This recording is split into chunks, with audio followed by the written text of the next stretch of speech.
What if Facebook paid you for every like that you received or every friend that you recruited? Now, Facebook may not be that generous, but there actually is a site that is. Sue is the latest to jump into the social networking craze. The site launched last week, and it's based off a platform that gives 90% of its ad revenue back to users. Here to explain exactly how it works and how you could put more bucks in your bank account, Sue founder Sebastian Sobczak. Hope I got that close. Sebastian, to give back 90%, I mean, that's obviously a very enticing lure. And we all hear about these YouTube stars, and everyone's starting to think about, hey, how can I make money myself? I mean, this sounds almost too good to be true. It may sound like that, but it's actually true. So YouTube started this amazing thing where you have to reward the content creator, and they've created this global expanding business model that's been very successful.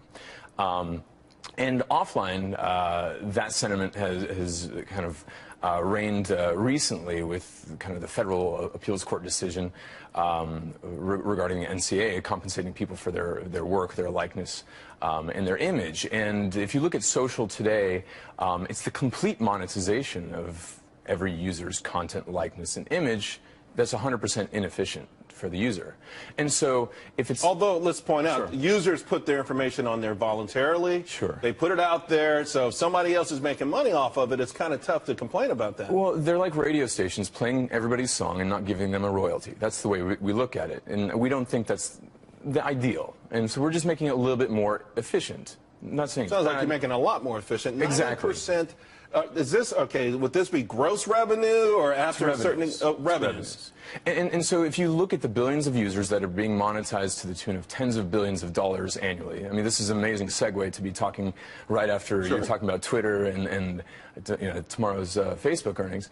I mean, there's a lot of money being created and not being, I guess, efficiently distributed to the content creator, which is basically every social user.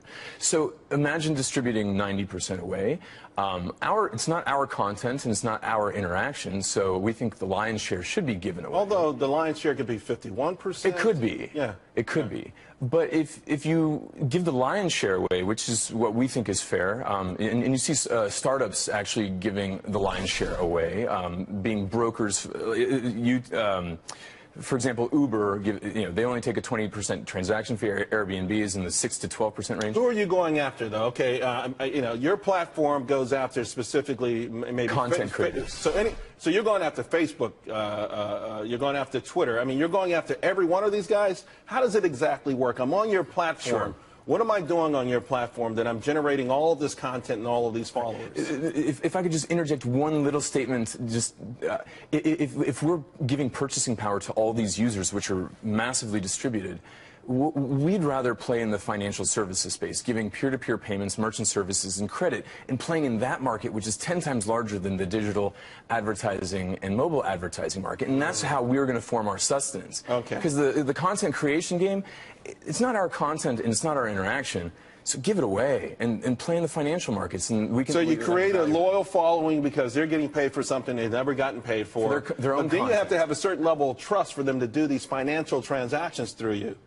Exactly. I mean, and that would have to come through a certain period of time. I'm happy you're going to give me a few bucks for my tweets, but now you're telling me to pay my bills through you. That's a whole different kettle of fish. And we don't start with paying bills. We start with donating to charities. So you can see all these amazing charities like Environmental Media Association, Charity Water, Food for the Hungry. These entities now can have donations or their message monetized, actually. We've got to go. How are you feeling right now? You're out there. How's it feeling? I mean, people knocking down your doors? Yes, really, absolutely. It's a tsunami actually of interest. So I would imagine it is. I think it's an amazing idea, and I like the way you want to segue into the bigger picture where there's more money and everyone could be happy. Sue, TSU. Thanks a lot, Sebastian. Thank you.